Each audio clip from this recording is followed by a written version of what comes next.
the beginning, my mum cut my hair. Because she would, wouldn't she? Mums. They cut our hair because they love us. They carried us for 9 months. They battled to give us birth. They clothed and fed and nurtured us. And they kept us safe in the world of uncertainty.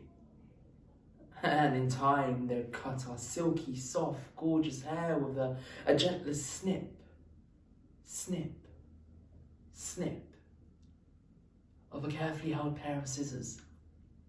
Oh yes, they loved us. And the besotted way that they'd cut our hair with a tender, heartfelt, meaning-laden expression of that love. And now I come here and hers cuts my hair. Oh God, there's a whole lifetime of disappointment stumbling between those two facts. Don't get me wrong, me and hers, we get on. There's a friendship of sort. But of late, I'm beginning to think about it. Of late, I'm beginning to think it's just not my hair he cuts. I'm beginning to think there may be other people. I'm beginning to think he may be cutting other people's hair, the cheeky bastard. But I'll let it pass. This time. Probably won't bring it up when we meet, because when we meet, I tend to be in somewhat of a vulnerable position. I'm sitting with my back to him. I've taken my glasses off, so I really can't see anything as he's holding a selection of implements that could cause a serious violence upon me, should he so choose. I mean, he doesn't so choose. Probably something to do with the barbering code of ethics, you know. Point 1, do not murder your customers. I think Sweeney Todd was away that day. But he could so choose. The potential is there. Anyway, I am drifting off the point. It happens when you sit in a barber's chair. It gives you time to think. The moment in your day where you can't even check your phone, time to think. It's not always a good thing.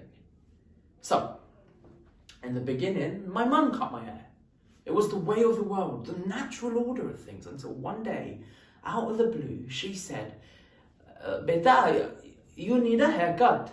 Your father will take you to the barbers. What the fuck? Honestly, what the actual fuck?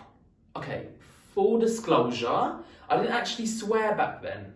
I'm back projecting the swearing to make me seem much more street, much more gangster than I actually was back in the day.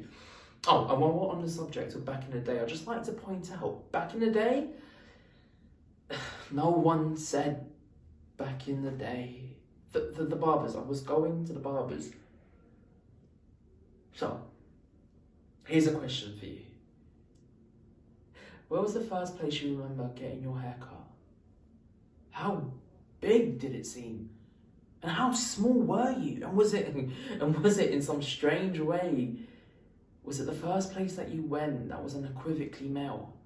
The first barbers I went to on that momentous day when my mum had oh so casually ejected me from the nurturing world of love was around the corner from my house.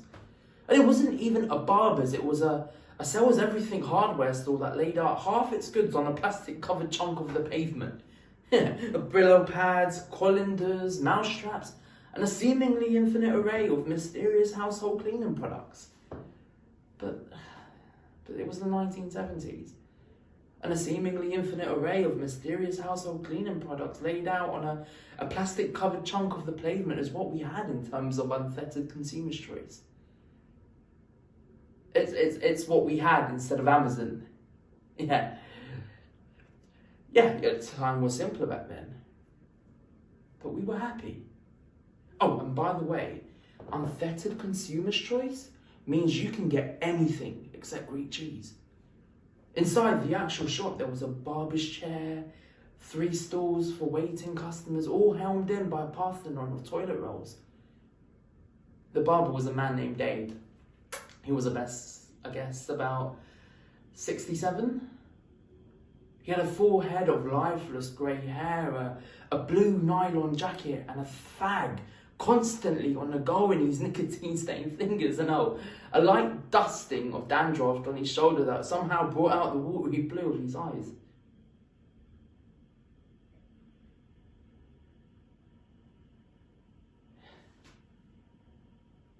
He was going to be the first person to cut my hair after my mother.